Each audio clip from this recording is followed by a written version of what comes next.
everybody, it is Cinnamon Cooney, your Art Sherpa, and today I'm going to show you how to paint a line and wash fox. This is a beginner lesson, but you can be an advanced painter to enjoy it. However, I'm going to break it down very, very specifically, step by step, every color mix, every technique, every tool, everything, so that anyone at all levels can paint it today. On the mic is my husband, John. Hello. He's going to help me bring this lesson to you. We only have a few colors today. We're only going to be using Payne's Gray, Nickel Azo Yellow, and Quinacridone Gold. You could be exchanging the yellow and the quinacridone for your own yellow and just a burnt rust red, so you don't even have to have my exact colors. Oh my gosh, guys, this is going to be a lot of fun. There's really nothing for you to do but to find the materials that you're going to see in the description and everything in there, and come back. And remember, we have a giveaway today, so stay tuned to the end to find out how you can enter to win a month-long membership to our patronage. All right, get your stuff, come back in the pad and meet me right now. We're going to paint this together. It's going to be fun.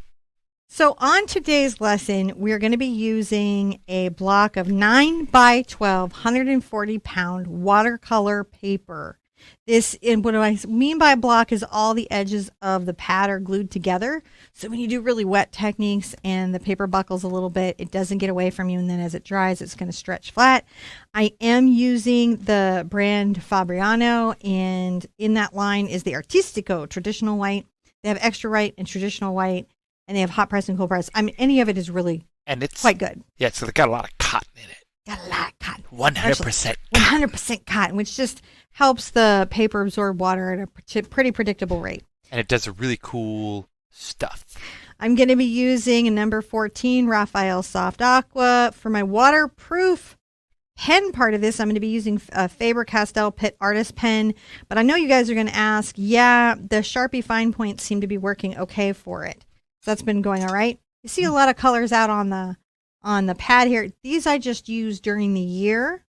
I don't use every color every class, so we'll go over the colors as we go through the class, but you won't necessarily have to use everything. But just to tell you what the entire color scheme is, it's Payne's Gray, Nickel Azo Yellow, Hansa Yellow Medium, Pyro Red, Quinacridone Magenta, Ultramarine Blue, Phthalo Blue, Opera Pink, Transparent Pyro Orange, Burnt Umber, Quinacridone Gold, and Phthalo Green.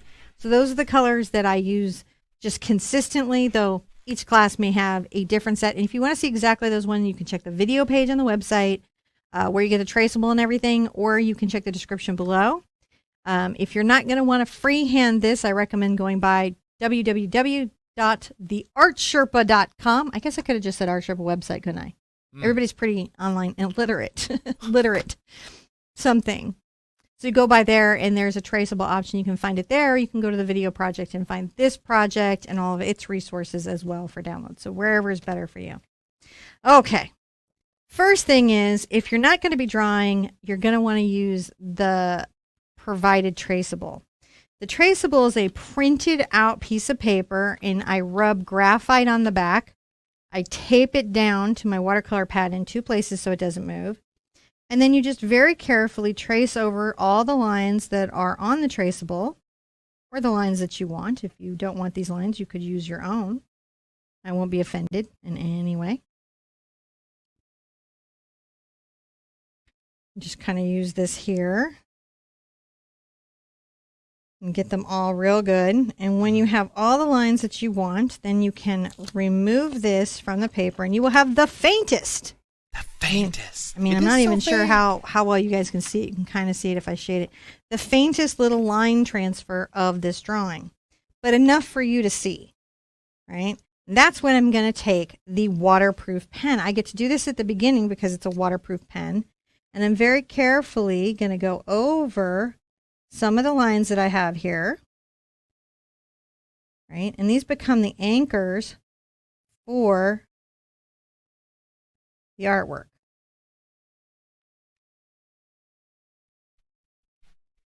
It is important not to get too many lines in, because you don't want the lines to be everything. You just want it to be some of what's going on. Just talking about the box. Just a little bit of expression. See how they're not even solid? I'm very carefully lining. Watch me do this before you do this yourself, because the temptation will be to overline. What the fox says? To ask, what does the fox say? It is, your temptation is to ask what the fox says. Very high. Very high. So you can see it's just, oh my gosh, how few lines is that, right? It's all we need because we can see our faint line right here and our other faint guidelines, which means when we come in and do the wet into wet techniques, we're going to get a really good result. Now I've added a product called Gogh to my water, a couple of And drops. what is that? As per the instructions. It's an anti-surfactant. I think it's made out of, it is a improve flow and enhance wet into wet techniques agent, right? Ooh. This is not the same as a blending agent for acrylic, but this does break down the surface tension of the water and allows the pigment to flow through the water better. So the first thing that I'm going to do is I'm going to get my brush super wet. Yep. And I'm going to come here into the tail and just a little bit over the lines of the tail because I want kind of a big bloom. I am going to paint this in with water. You're like, wait, what? I know it said watercolor, but just water? I can't even see it. Now the trick with this is you want the paper to be wet but not soaked. You want just enough water on the surface of the paper that when you come in with your Quinacridone Gold, look at that beautiful bloom and flow, right? That you get this lovely effect, this super expressive effect. This is Quinacridone Gold. It's like a burnt sienna, but I feel prettier. I am going to do some little short strokes, but I'm trying not to paint the individual hairs, even if I'm implying the flow of a hair. Now, interestingly enough, here, I'm going to come to the outside edge of my water, where I put it,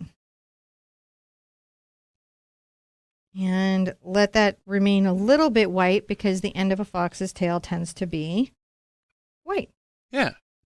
I'm going to get a little bit of my Payne's gray, and I might work it into my Quinacridone Gold in a couple places. I'm going to get it into the tail.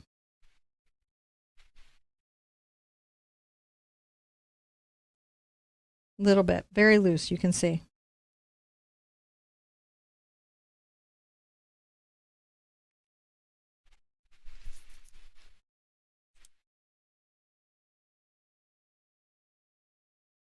Little bit into the tail. Yeah. A little bit of dark around just to make it interesting. Doesn't that look nice? Here, oh, I didn't mean to take out that white. Regrettable. Sometimes you want to keep the white, and I will find myself wanting to preserve it. And then accidentally paint over it on occasion. I want the tail to be so fluffy. It is very fluffy. Just bringing a little extra color in there. Very fluffy, expressive little tail. It is. I'm going to get real wet with my paint again. And I'm going to come on this side of the fox. It's still clean water, clear water. I can still faintly see my line for the body. But I have this counterposing line that no matter where the paint goes, it's going to hold the position and gesture of the fox in bounds. Important stuff. Okay. So you can paint inside the line, or you can go outside, and I can come here and start to blend the tail a little bit into the fox body. All right, I'm going to load up with a heavy amount of Quinacridone Gold, and I'm going to come right here along where I had my pencil line. Can you see what it's doing? Now it's making almost like a little furry technique. That's really cool. Just a little furry, little fluffy, just a little bit.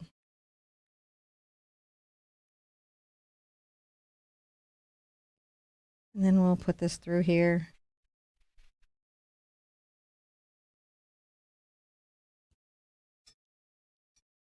My fox got fat. But we don't mind. He's a kept in captivity zoo fox or something. He's a happy fox.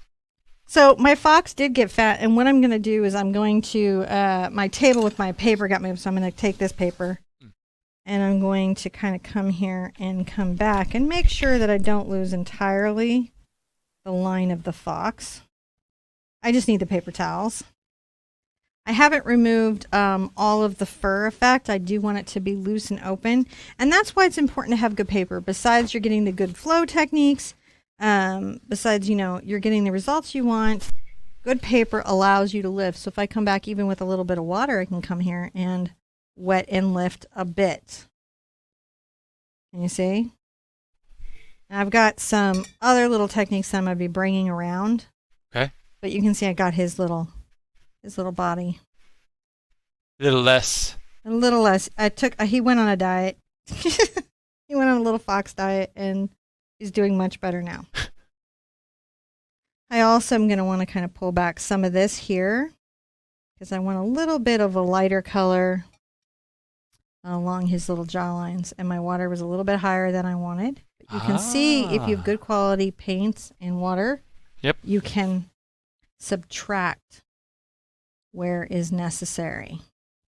Look at that. And I think that's another, sometimes people don't realize, like in watercolor, you can erase. You do have some control. Let's get a little of our quinacridone. Now the paper's not pre-wet here. I'm going to just start to paint this color carefully on his face. Yeah. The trick is I'm going to bring this in around the nose. See, I'm leaving the white. Mm-hmm.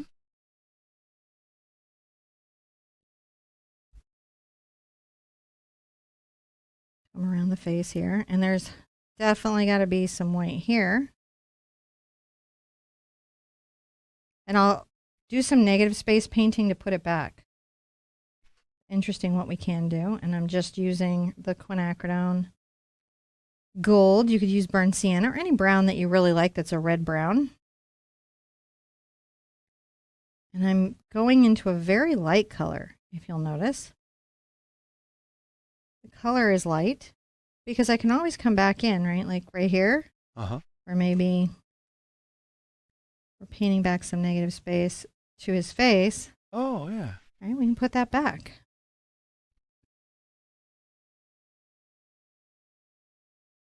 And come in and work a little wet into wet. A little bit of color coming up the ears.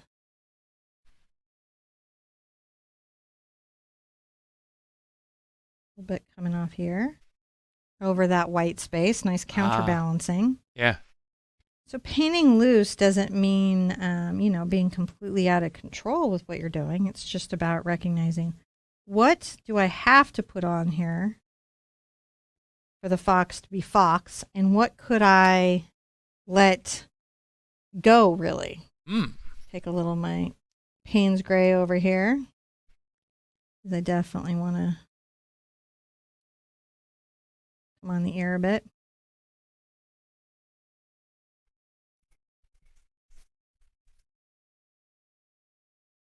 A little bit down that.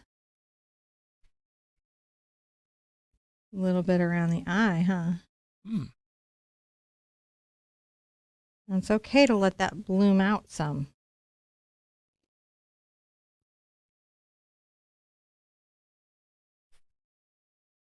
A little bit there. Just kind of gives it. It's got a bit of that going on. Mm-hmm.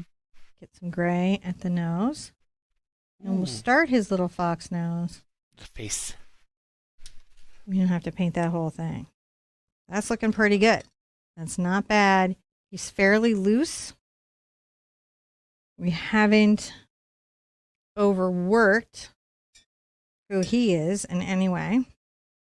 I'm going to come here back to where I had kind of that white, and I'm going to bring a little water up. And if you painted with me for a minute, you've kind of done this technique where we add a little bit of kind of expressive color that comes out from our central focus.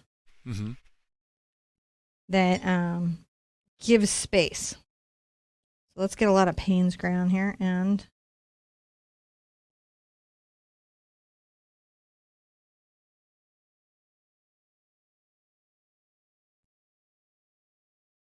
notice we're not losing all of our fur, are we? Yeah.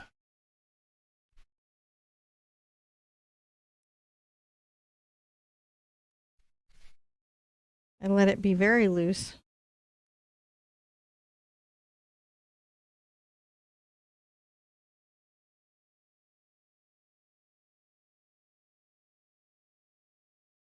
I don't want it to take on too much. And then interestingly enough, I'm going to come through here and I'm going to counterbalance what I have there around this little tail a bit.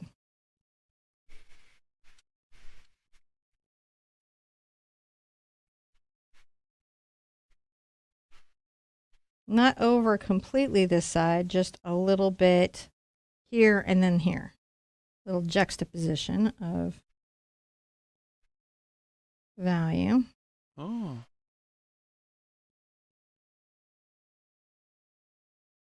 I like this because it gives us a almost abstract background that he lives in.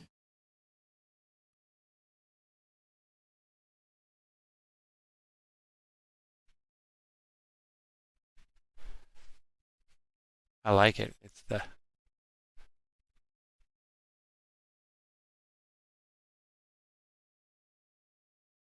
And take a little bit of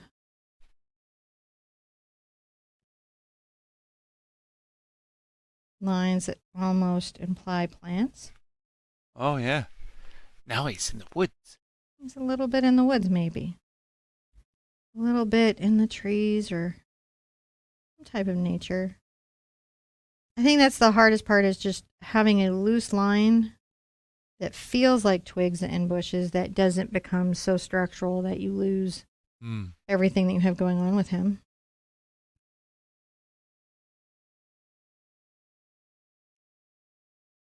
And you can see when we come outside of the blended area, you get these hard lines. Oh yeah.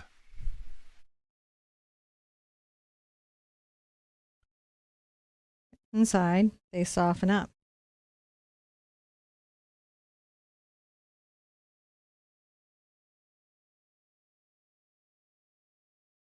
As if there's maybe a little mist or something mysterious. Rinse, rinse, rinse, rinse, rinse, rinse, rinse, rinse, rinse. This next part is like, for me, the challenge, because I've got to get just enough nickel Azo Yellow on my brush to get in the eye and not outside the eye. Ah. Everything around it is dry now, so I won't lose that yellow.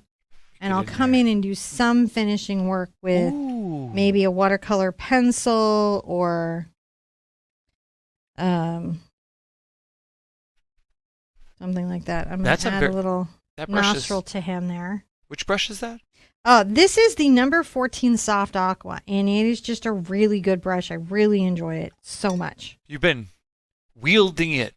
I wield it. With intention. I do. Now I'm going to do an interesting little thing here. I'm going to come in and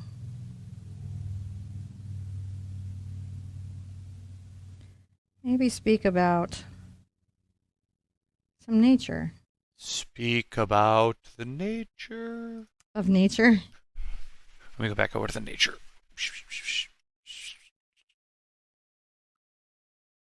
I am going to want this to be just a bit damp so that when we do this, it just is a smidge fuzzy. Otherwise, it won't feel misty. Then the fox walks up to him and says, "Do you have some nature on your fur?" He's like, "Yeah, I have so much nature on my fur, you have no idea."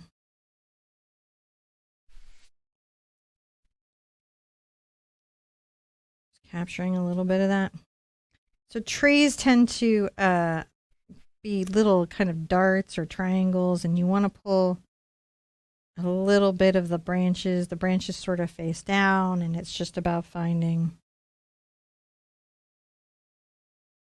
the right amount of random shapes. Notice I'm just tapping my brush up and down. It's narrow at the top, and I kind of bring it out. I'm not having to use a fan brush or any specialty techniques here. Right? That's not necessary.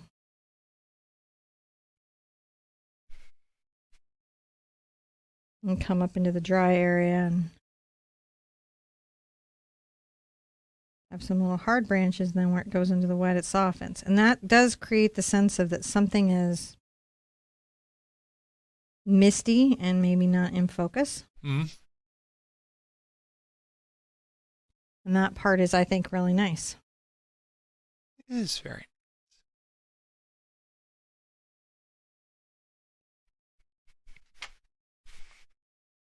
You don't have to have a lot of it This is sort of a very romantic little story of a wild creature.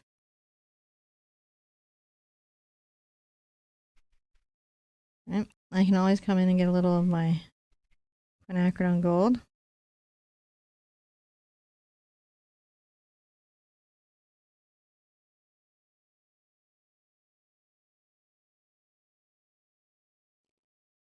Pull some mist up into that, right? Uh-huh.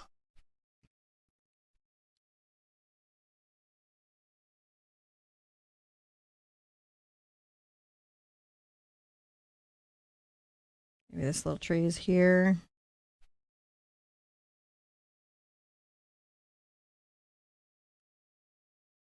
Interesting to find the little balance of the trees that say, oh, there's a little landscape. Huh. I'm going to grab a little of my Quinacridone. The landscaping.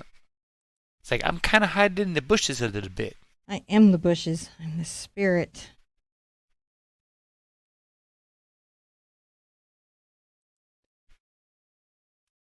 I still feel like it's funny. One fox walks up to another fox. Pardon me, you have a little forest on your fur. A little nature there. Pardon me, yes, on your tail. A little nature there. Oh my, I do.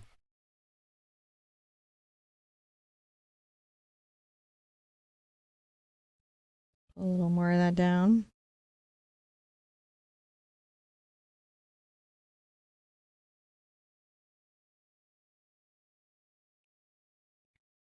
Doing little trees. Mmm. Tells a story, doesn't it? It does.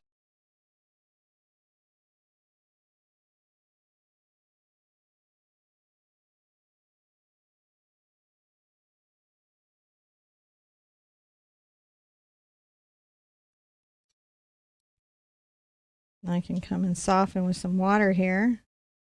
And then these trees missed out. They missed out. They missed out a little bit. Trees have got to missed out a little bit, or it doesn't really work very well. But I don't want too much water. I want it to just lightly mist.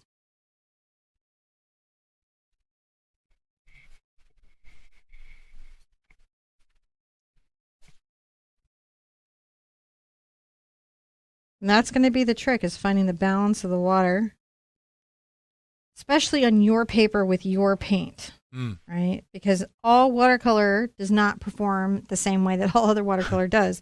They all kind of have personalities, each brand. You know, they have their own little formulation and things that they add to the paint, which can change how it blooms. You know, sometimes now they have different binders because Golden came up with a new binder. So they don't all have the same binder. Mm-hmm.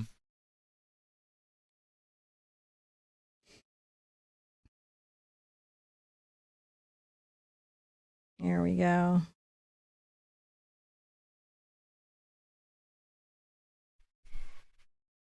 More nature. More nature. It's sort of implied, though, isn't it? It's not too. And you know, you've got to figure out when is too much, and what is too much.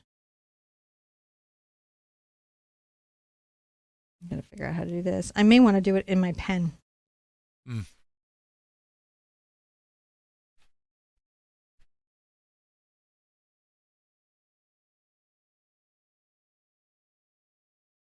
Little birds, maybe. Ooh. Come and put the little eyes here. There we go, little fox eyes. So we got some little fox eye happening. Can always improve this a bit.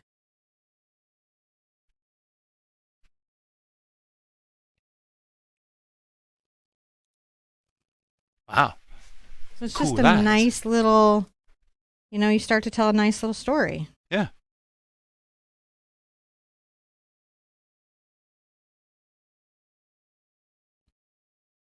I like to practice these little twigs. They help not only with dry shrubbery, but also sometimes with trees and things when you get to practice little grasses and branches and things.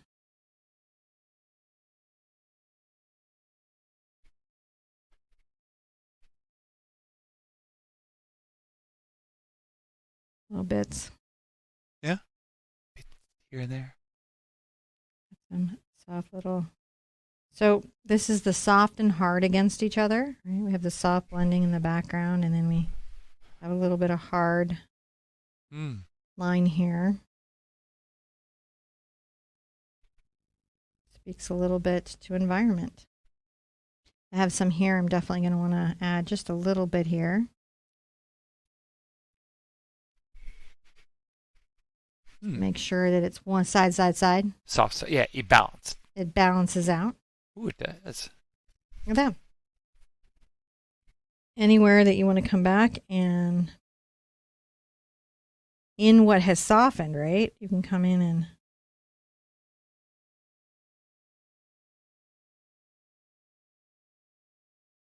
really sort of piece that out, can't you?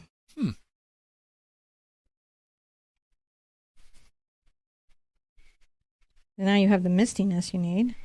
There's a little story of nature being told in his fur. There is a little story of nature being told in this fur.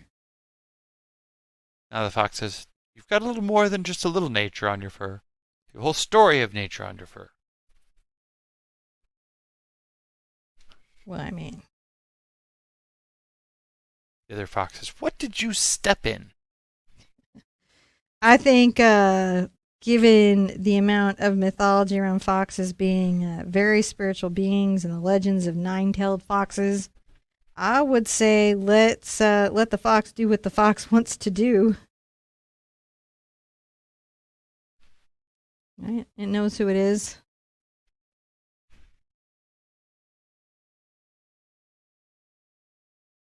You never know what the sly fox is going to do.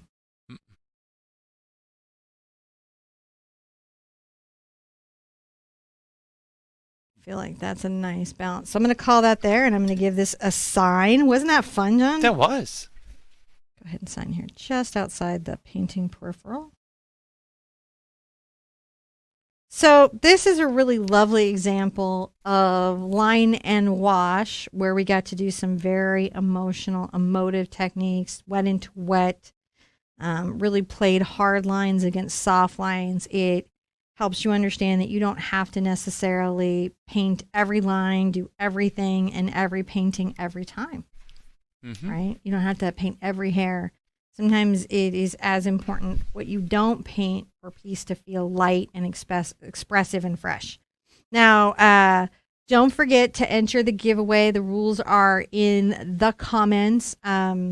Basically, leave a comment with the hashtag #TheArtSherpa, and we are giving away 1 month of patronage. You can check the rules for when we're going to announce the winner and everything, but that's all you've got to do to enter.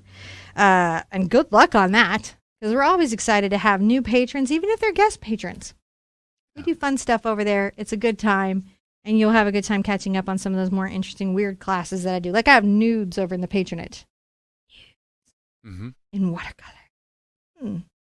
Not really. They're not really. They're like true figure painting. They're pretty tame.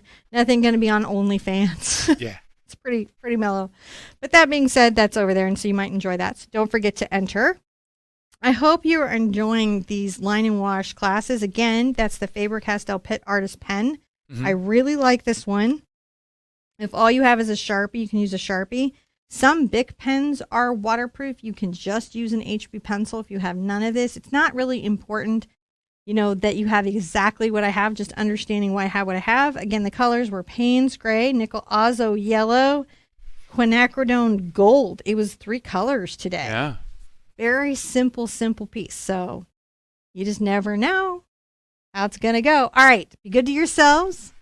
Be good to each other. And I want to see you at an easel really soon. Bye. So do you guys remember back in the days, maybe you don't, maybe you are younger than this, when you actually had to handwrite messages and take them to the post office and send it and wait for a reply? We called that mail. That was before email. We had this thing called a PS, a postscript. It was sort of like oh yeah, I remembered something at the last minute and I'm going to add it on at the end. This is like a PS to you guys. I'm looking at this and it's just, there's a little thing on this drawing that is bugging me, and I'm going to do it as your PS postscript to this video lesson. I realized that I wanted some more anchoring lines to this tail, it just was bugging me a little bit. And while I do believe in having a lot of free kind of like open stuff, I just realized that it was just going to bug me all day looking at it. And already I'm feeling such a total relief because there was just a couple things where I was like, you know, if this little creature just had just a couple more touches. A couple more touches, I would just feel so much better about it. And, you know, you don't ever have to do that with me, but sometimes I just like to add a few of those little things. And, you know, I would do that always as an artist myself.